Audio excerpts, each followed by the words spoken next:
बिहार बदलाव की बात करने वाले प्रशांत किशोर के साथ अब सन ऑफ बिहार मनीष कश्यप जुड़ गए। जी हाँ, ये चर्चा इसलिए कर रहे हैं क्योंकि आज मनीष कश्यप ने जनस्वराज की सदस्यता ले ली। आपको बता दें कि बीते कुछ दिनों पहले वो भाजपा में थे, लेकिन पीएमसीएच के कांड के बाद जो है मनीष कश्यप काफ़ी नाराज़ हो गए। उसके बाद जो है उनको अब अपना नया आसरा जो है जनस्वराज में दिखा।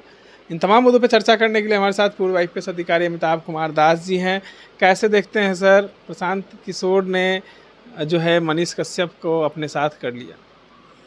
नहीं, ठीक है। आज मनीष कश्यप ने धूमधाम के साथ जनस्वराज पार्टी की सदस्यता ले ली है। ये होना ही था, क्योंकि जब से उसने भारतीय जनता पार्टी को छोड़ दिया था तब से ये चर्चा थी। पहले तो 23 जून का ही हल्ला था।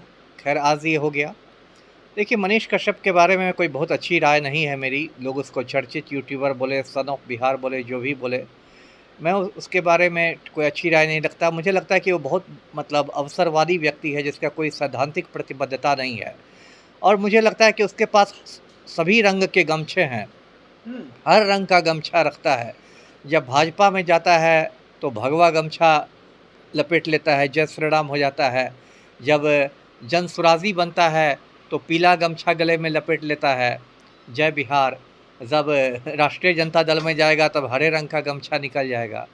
फिर माले में जाएगा, उसके लिए लाल गमछा भी एक होगा। बहुजन समाज पार्टी के लिए नीला गमछा होगा।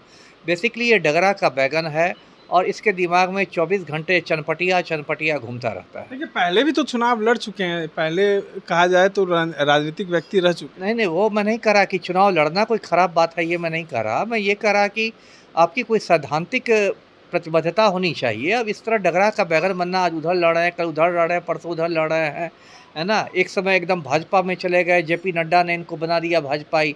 अब मोदी के रोड शो में कहते हैं कि मोदी के रोड शो का बहिष्कार कीजिए। मतलब आपको चनपटिया से टिकट नहीं मिला तो तुरंत आप मोदी के विरोधी हो गए।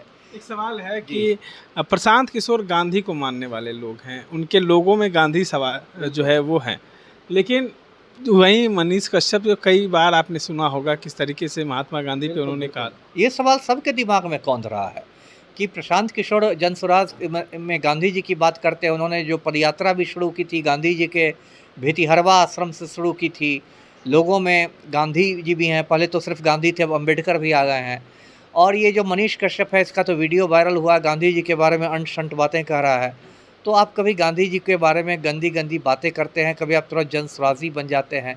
तो ऐसे पृष्ठभूमि वाले व्यक्ति को प्रशांत किशोर को नहीं लेना चाहिए था। देखिए, मैं प्रशांत किशोर को ये कहना चाहता हूँ कि धीरे धीरे उनकी जो पार्टी है उसकी छवि एक कूड़ादान की बनती जा रही है। कूड़ादान की राजनीतिक कूड़ादान है। मतलब ये कि जिस व्यक्ति को कहीं ठौर ठिकाना नहीं ना मिलता है, वो जनस्वराज में आता है। अब मान लीजिए मुनाजिर हसन सीनियर नेता है, मिनिस्टर रह चुके हैं, एमपी रह चुके हैं, कोई ठौर ठिकाना नहीं मिला तो जनस्वराजी बन गए। देवेंद्र यादव केंद्र में मंत्री रह चुके हैं, एमपी रह चुके हैं, कोई ठौर ठिकाना नहीं मिला, जनस्वराजी। सबकी मदद कर रहे हैं वो। ठीक है, वो तो आपके देखने का नजरिया ना, सबकी मदद। लेकिन सबकी मदद में आप कूड़ादान पार्टी को बना लीजिए। आप देखें, वो ममता बनर्जी की मदद की है, नीतीश कुमार की मदद की है, सबको लेके चलने वाले। मतलब दूसरे शब्दों में कहें कि प्रशांत किशोर खुद डगरा का बैगन है, इसलिए डगरा के बैगनों की इज्जत करते हैं। इसको इस तरीके से भी कहा जा सकता है। लेकिन इससे मनीष कश्यप के आने से मुझे नहीं लगता है जनस्वराज को कोई फ़ायदा होगा। मनीष कश्यप को अपना फ़ायदा हो जाएगा, उनकी चनपटिया का टिकट पक्का हो गया, लेकिन पार्टी को फ़ायदा होगा या नहीं, इस पर मुझे संदेह है। एक लोग कह रहे हैं कि जैसे दिल्ली में आपने परचम लहराया था, वहीं बिहार में जनस्वराज परचम लहराया। नहीं, ठीक है, वो बात सही है। देखिए, भीड़ भी अच्छी आ रही है बिहार बदलाव यात्रा में। पहली बार में कोई परचम लहराने से कोई सत्ता में तो शायद नहीं आएंगे, लेकिन हाँ, एक अच्छा खासा असर जरूर डालेगी बिहार की राजनीति पर जनस्वराज पार्टी। जी, तमाम बातों को सुन रहे थे पूर्व आईपीएस अधिकारी अमिताभ कुमार दास थे हमारे साथ।